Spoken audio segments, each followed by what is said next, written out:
The tale of the youth who set out to learn what fear was. A father had 2 sons, of whom the eldest was clever and bright, and always knew what he was about. But the youngest was stupid. He couldn't learn or understand anything, so much that those who saw him exclaimed, "What a burden he'll be to his father." Now, when there was anything to be done, the eldest had always to do it.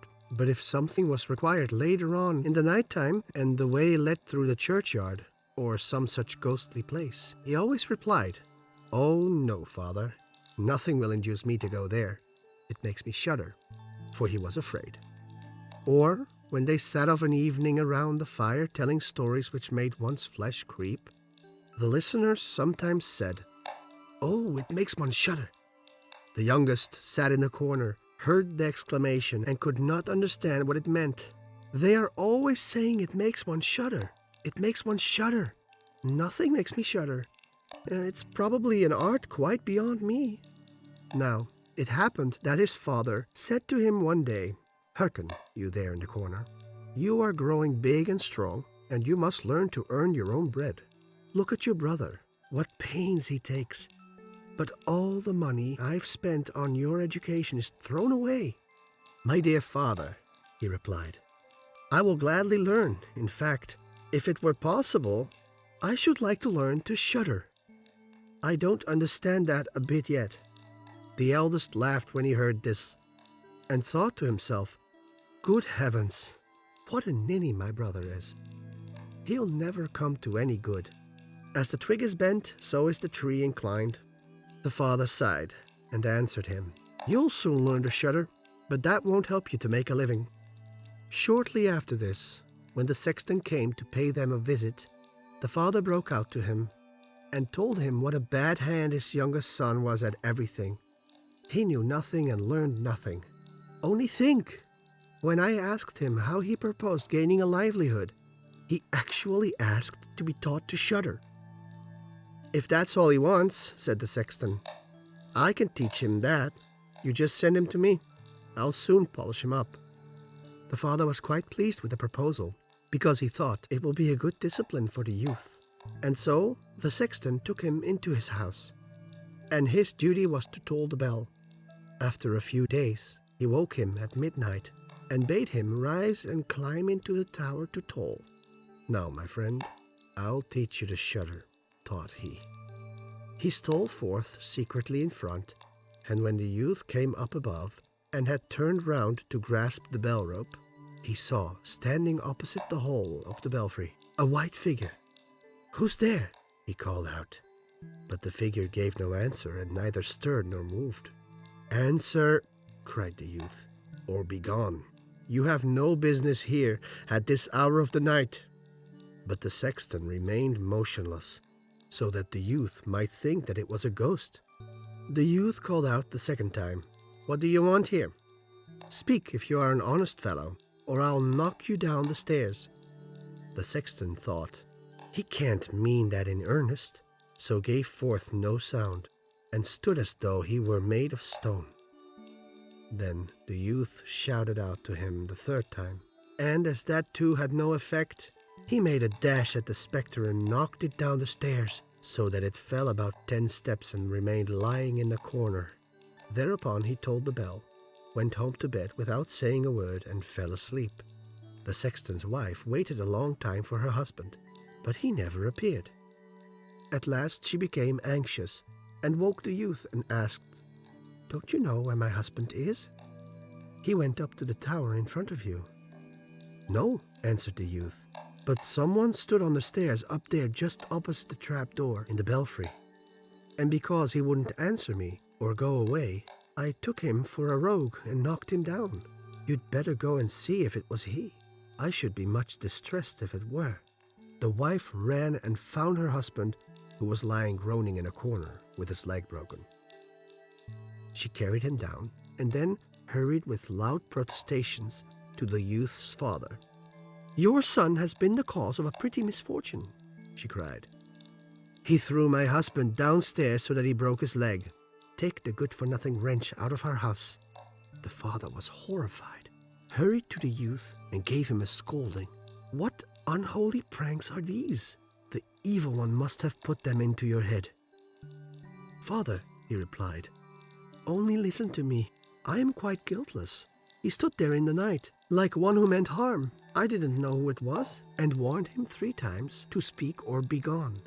"Ah," groaned the father, "you'll bring me nothing but misfortune. Get out of my sight. I won't have anything more to do with you." "Yes, father, willingly. Only wait till daylight, then I'll set out to learn to shudder, and in that way I shall be master of an art which will gain me a living." "Learn what you will," said the father. "It's all one to me. Here are $50 for you.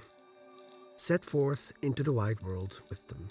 But see you tell no one where you come from, or who your father is, for I am ashamed of you." "Yes, father, whatever you wish. And if that's all you ask, I can easily keep it in mind." When the day broke, the youth put the $50 into his pocket, set out on the hard high road, and kept muttering to himself, "If I could only shudder, if I could only shudder." Just at this moment a man came by who heard the youth speaking to himself, and when they had gone on a bit and were in sight of the gallows, the man said to him, "Look, there's the tree where 7 people have been hanged, and are now learning to fly. Sit down under it and wait till nightfall, and then you'll pretty soon learn to shudder." "If that's all I have to do," answered the youth, "it's easily done. But if I learn to shudder so quickly, then you shall have my $50. Just come back to me tomorrow morning early." Then the youth went to the gallows tree and sat down underneath it, and waited for the evening. And because he felt cold, he lit himself a fire. But at midnight it got so chill that in spite of the fire he couldn't keep warm, and as the wind blew the corpses one against the other, tossing them to and fro, he thought to himself, "If you are perishing down here by the fire, how those poor things up there must be shaking and shivering." And because he had a tender heart, he put up a ladder, which he climbed, unhooked one body after the other, and took down all the 7. Then he stirred the fire, blew it up, and placed them all round in a circle, that they might warm themselves.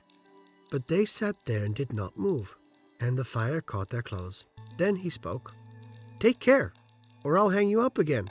But the dead man did not hear, and let their rags go on burning.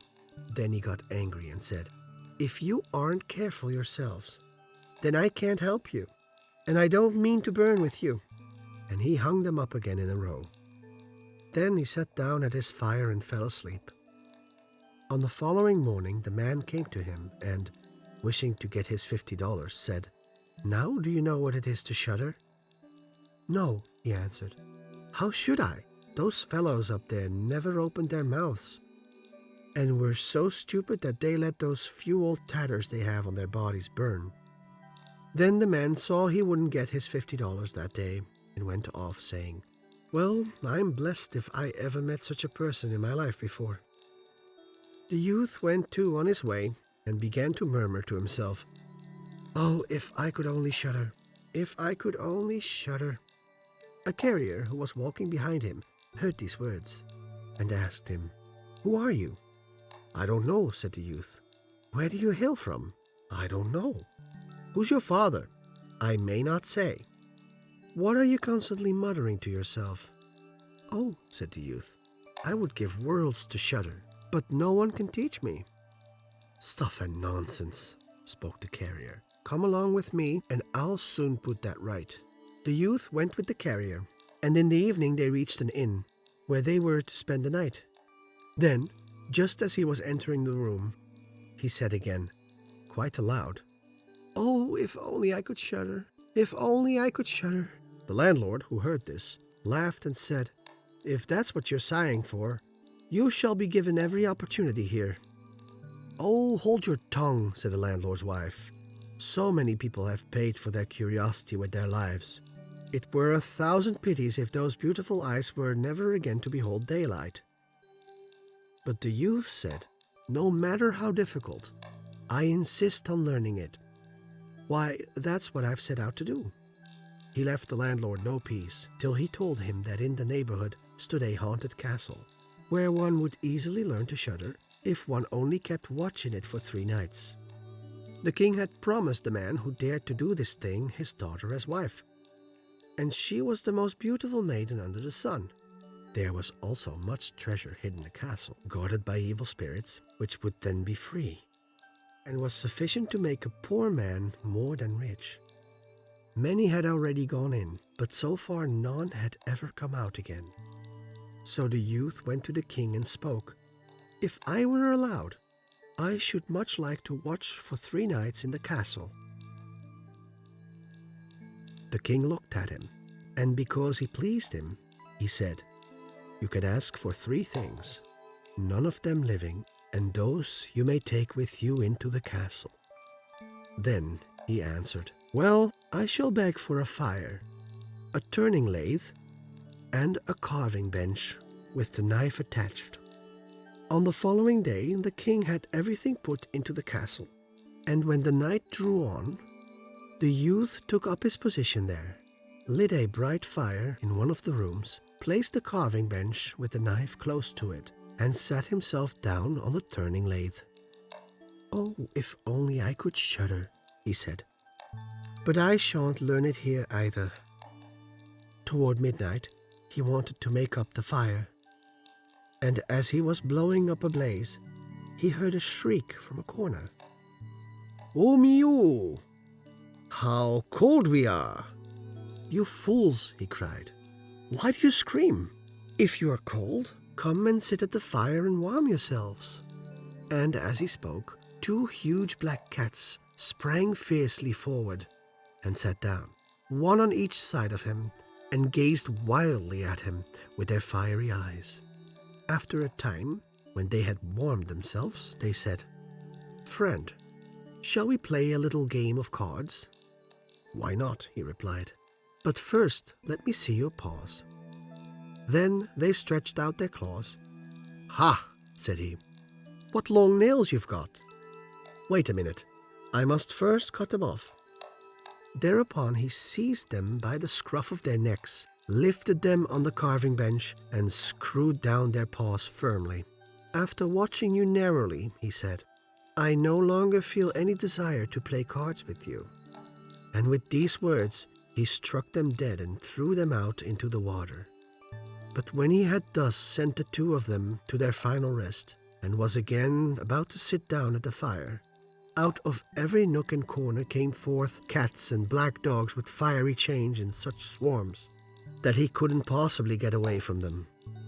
They yelled in the most ghastly manner, jumped upon his fire, scattered it all, and tried to put it out. He looked on quietly for a time, but when it got beyond a joke, he seized his carving knife and called out, "Be off, you rabble-rout," and let fly at them. Some of them fled away, and the others he struck dead and threw them into the pond below.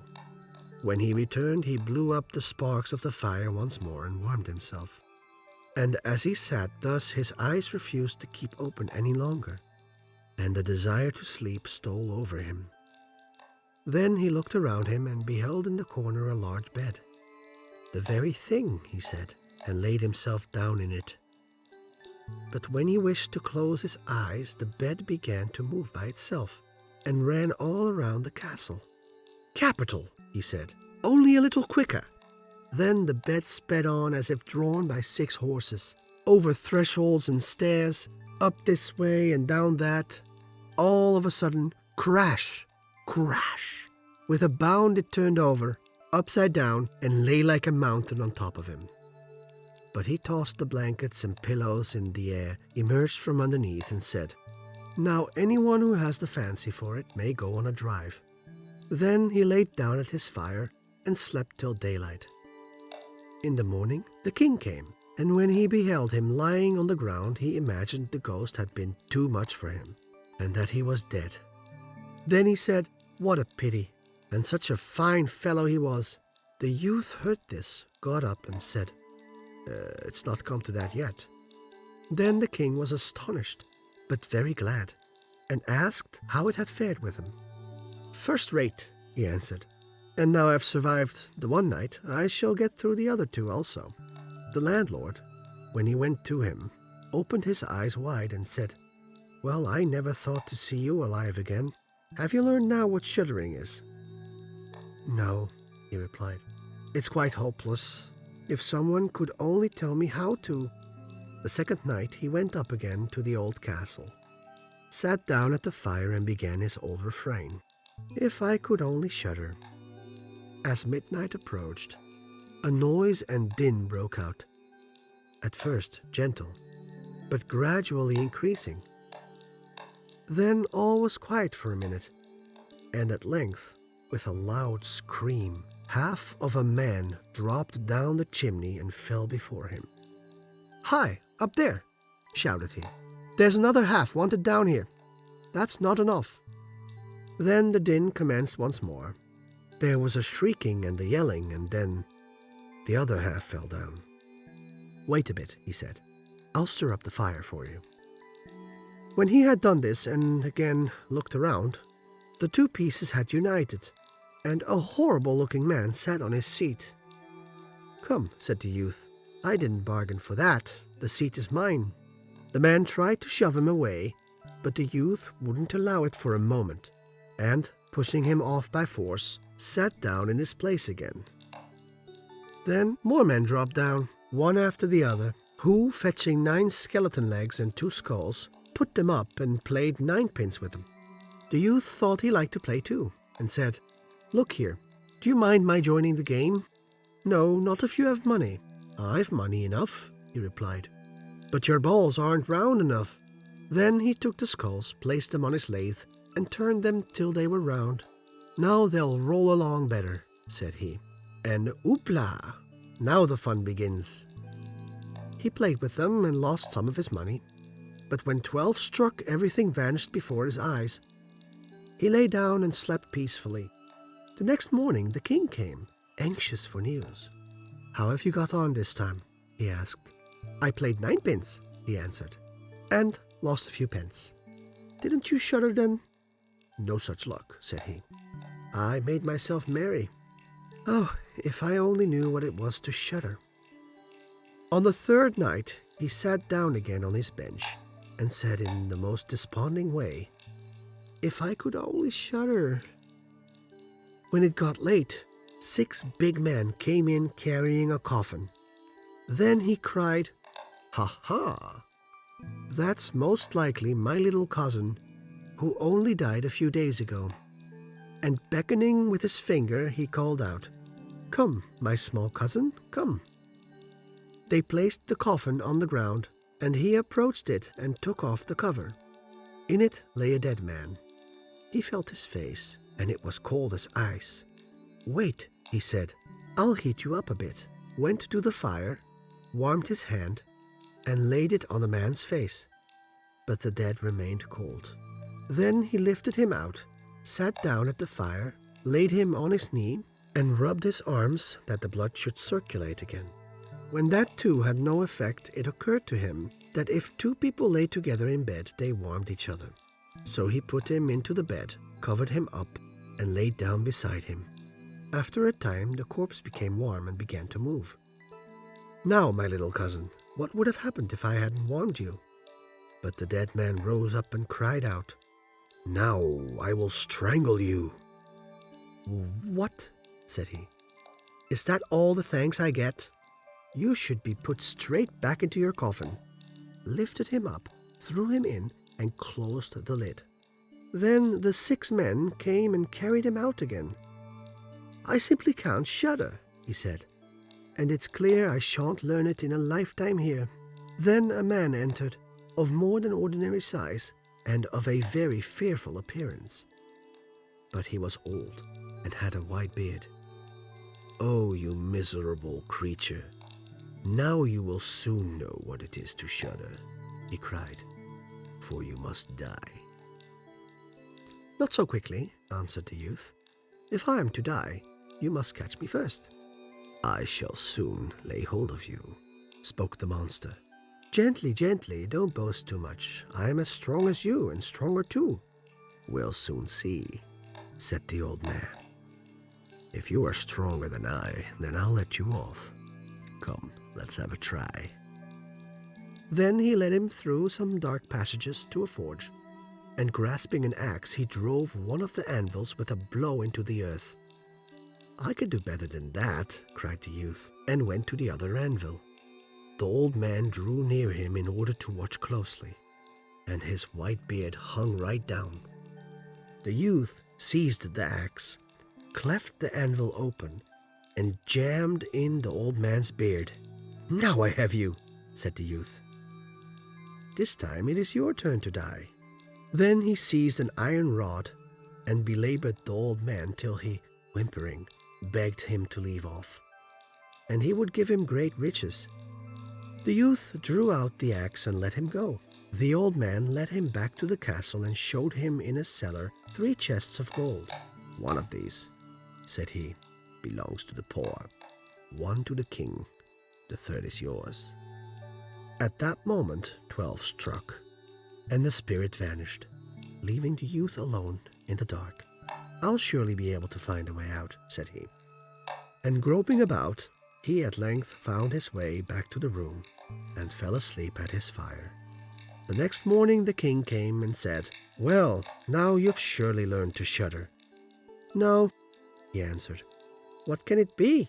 My dead cousin was here, and an old bearded man came, who showed me heaps of money down below there. But what shuddering is, no one has told me." Then the king spoke. "You have freed the castle from its curse, and you shall marry my daughter." "That's all charming," he said, "but I still don't know what it is to shudder." Then the gold was brought up, and the wedding was celebrated. But the young king, though he loved his wife dearly and thought he was very happy, still kept on saying, "If I could only shudder, if I could only shudder." At last he reduced her to despair. Then her maid said, "I'll help you. We'll soon make him shudder." So she went out to the stream that flowed through the garden, and had a pail full of little gudgeons brought to her. At night, when the young king was asleep, his wife had to pull the clothes off him, and pour the pail full of little gudgeons over him, so that the little fish swam all about him. Then he awoke and cried out, "Oh, how I shudder! How I shudder! Dear wife, yes, now I know what shuddering is."